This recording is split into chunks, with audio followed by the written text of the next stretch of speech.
부모님 아니면 나 자신의 노후를 생각하면 어떤 걱정이 제일 먼저 드세요? 아마 많은 분들이 간병 문제를 떠올리실 텐데요. 이게 그냥 걱정 수준이 아니라 한 가정을 통째로 무너뜨릴 수도 있는 간병 파산이라는 말까지 나왔습니다. 오늘 이 무서운 현실과 여기에 맞서는 대한민국의 거대한 계획을 하나하나 뜯어보겠습니다. 자, 이 문제의 심각성. 딱 하나의 숫자로 모든 게 설명됩니다. 바로 7조 원.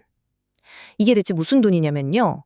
매년 한국의 가정들이 개인적으로 오롯이 감당하고 있는 간병 비용이에요.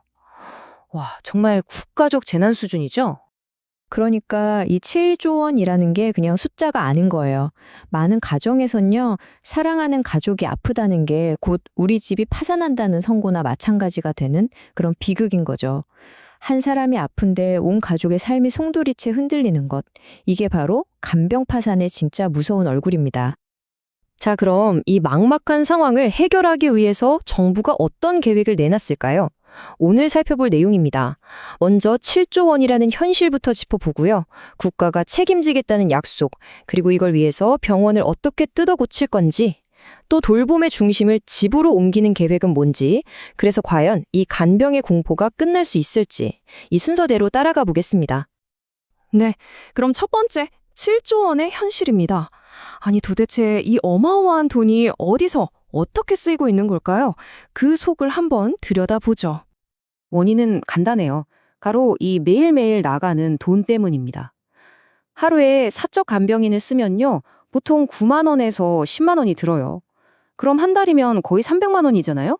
어지간한 직장인 월급이 그냥 간병비로 순삭되는 겁니다. 건강에 문제가 생겼는데 순식간에 집안의 경제적 재앙으로 번지는 거죠. 바로 이 지점에서 정부가 드디어 칼을 빼들었습니다.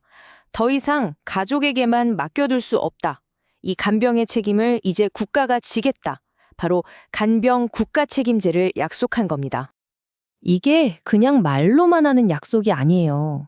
여기 보시는 것처럼 아주 구체적인 로드맵이 있습니다. 일단 올해랑 내년에 20개 병원에서 정말 도움이 시급한 환자들부터 시범적으로 시작을 하고요. 2026년에는 이걸 좀 더 확대하면서 자, 돈은 어떻게 마련할까요? 하고 사회적인 논의를 시작합니다. 그리고 마침내 2027년 건강보험에 포함시켜서 전국으로 확대하는 게 최종 목표예요. 그러니까 막 서두르기보다는 차근차근 제대로 해보겠다는 거죠. 자, 그럼 이 큰 계획을 어떻게 실행할 것이냐? 첫 번째 칼날, 그러니까 메스는 바로 요양병원을 향합니다. 그냥 돈만 지원하는 게 아니라 그 돈이 쓸 병원 자체를 아예 뿌리부터 뜯어 고치겠다는 거예요. 말 그대로 시스템에 대한 대수술이죠. 여기서 제일 중요한 변화가 뭐냐면요. 바로 요양병원의 역할을 완전히 새로 쓰는 겁니다. 예전에는요, 사실상 갈 곳 없는 어르신들이 그냥 오래 머무른 일종의 사회적 입원 공간이었잖아요. 이걸 앞으로는 오직 집중 치료와 돌봄이 꼭 필요한 중증 환자들만을 위한 전문 의료기관으로 바꾸겠다는 거예요. 와, 근데 이 변화의 규모를 보시면 진짜 깜짝 놀라실 거예요. 지금 전국의 요양병원 병상이 26만 개 정도 되거든요. 이걸 10만 개 수준으로, 그러니까 절반 이상을 확 줄이겠다는 겁니다. 이게 단순히 병원을 없애는 게 아니고요.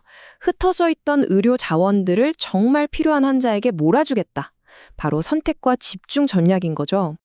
그러다 보니까 당연히 이 혜택이 모든 사람에게 돌아가는 건 아닙니다. 여기 보시는 것처럼 국가 지원은 딱 정해진 분들에게만 가요. 스스로 몸을 가누기 거의 불가능하고 계속해서 의료적인 조치가 필요한 분들, 그러니까 장기요양 1, 2등급 받으신 분들 중에서 의료 최고도 고도 판정을 받은 정말 가장 위중한 환자분들에게 국가의 지원을 집중하겠다는 겁니다. 자, 그런데 한번 생각해 보세요. 이렇게 어마어마한 우리 세금이 들어가는데 그래서 서비스 품질은 믿을 수 있는 거야? 환자는 안전한 거야? 이런 걱정이 들 수밖에 없잖아요. 어떻게 보장할 수 있을까요? 만약 이 질문에 대한 확실한 답이 없다면 이 모든 계획은 그냥 모래 위에 성 쌓기나 다름없겠죠. 그래서 내놓은 해답이 바로 이겁니다. 독립적인 품질 감시견을 두는 거죠. 정부가 돈을 주기 전에 의료기관 평가인증원이라는 곳에서 먼저 이 병원이 국가돈 받을 자격이 있나 하고 품질과 안전성을 아주 깐깐하게 검증하는 역할을 맡는 겁니다. 그리고 평가 기준을 보면요. 이게 그냥 대충 하는 게 아니에요. 정말 촘촘합니다. 환자의 권리는 잘 지켜지는지, 진료는 전문적인지, 감염 관리는 제대로 되는지, 시설은 안전한지, 이 모든 까다로운 기준을 다 통과해야만 비로소 이 병원은 믿고 맡길 수 있겠다는 국가 공인 자격이 주어지는 거죠. 특히 많은 사람들을 정말 화나게 했던 그 환자 학대 사건들 있잖아요. 이런 일을 막기 위한 안전장치가 아주 크게 강화됐습니다. 학대 예방 교육은 이제 무조건 의무고요. 모든 간병 활동은 반드시 전문 간호사의 감독 아래에서만 이루어지도록 아예 못을 박았어요. 돌봄이 학대로 변하는 걸 원천적으로 막겠다는 아주 강력한 의지가 보입니다. 자, 그런데 이 계획의 진짜 최종 목표가 단순히 좋은 병원을 만드는 데서 그치지 않습니다. 궁극적으로는 돌봄의 중심을 병원에서 우리가 가장 편안하게 느끼는 곳, 바로 우리 집으로 옮겨오는 거예요. 그 핵심 전략, 아주 직설적으로 말하면 바로 돈입니다. 집에서 돌봄을 받는 중증 환자에게 한 달에 최대 24만 7,800원을 더 지원해 주는 거예요. 굳이 병원에 가지 않고 집에 계시는 게 경제적으로 더 이득입니다. 라는 아주 강력한 신호를 보내는 거죠. 이걸로 돌봄의 패러다임 자체를 바꾸려는 시도예요. 물론 돈만 주는 게 아닙니다. 진짜 실용적인 서비스들이 새로 생겨요. 예를 들어 몸이 불편한 부모님을 혼자 병원에 모시고 가기 막막할 때 전문 요양보호사가 같이 가주는 병원 동행 서비스? 또 집에서 넘어지는 사고가 제일 무섭잖아요. 이걸 막기 위해 안전시설 설치비를 지원해주는 것까지 정말 집에서의 삶을 현실적으로 가능하게 만들어주는 것들이죠. 자, 그럼 여기까지 들어보면 정말 기대가 되는데요. 과연 이 거대한 시스템 개혁이 성공해서 간병의 공포라는 말이 정말 과거의 유물이 될 수 있을까요? 비전은 정말 멋지지만 현실적으로 넘어야 할 산이 많습니다. 크게 세 가지예요. 첫째, 돈. 이 모든 걸 감당할 돈을 앞으로 어디서 계속 마련할 것인가? 둘째, 사람. 이 힘들고 중요한 일을 할 간병 인력을 어떻게 충분히 확보할 것인가? 그리고 셋째, 병원들. 구조조정 대상이 된 수많은 요양병원들은 그럼 어떻게 해야 하는가? 이 세 가지가 앞으로의 성패를 가를 핵심 과제라고 할 수 있습니다. 결국 이 정책은요, 그냥 복지제도 하나 바꾸는 차원의 얘기가 아닙니다.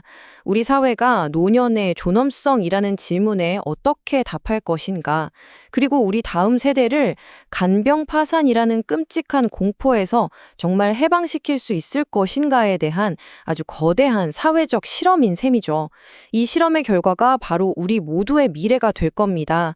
우리가 앞으로도 계속해서 관심 갖고 지켜봐야 하는 이유입니다.